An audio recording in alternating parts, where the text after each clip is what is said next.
Sa relationship po, marami kasing aspects. And part ng aspect ng isang relationship is the friendship that you build. And minsan na-overlook siya ng mga tao na mas nag-focus tayo sa yung romantic aspect, yung sensual aspect. Pero kami dito, ang focus namin is yung friendship.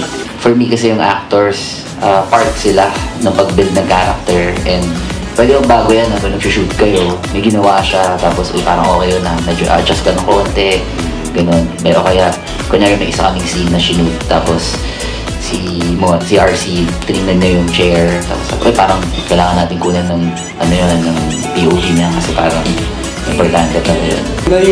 Maganda yung set kasi namin, yung relationship ng bawat tao.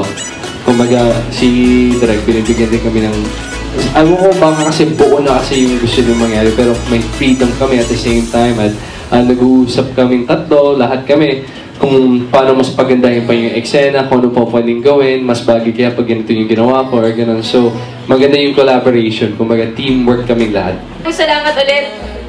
Yun, sana po masagot na po ang mga tanong. Kung kaya niyo po makipagkaibigan sa inyong ex. Ayan. This June 14 na po, can we still be friends? Maraming salamat. Thank you, RC, and of course, Gerald Anderson. Yeah, maraming pong salamat. Sana nag-enjoy kayo kay RC. We had fun. At maraming pong salamat sa lahat ng tanong at honesty. Yun, sana po sa June 14, can we still be friends? For sure po, mag-enjoy kayo at for sure makaka-relate din kayo sa movie na to.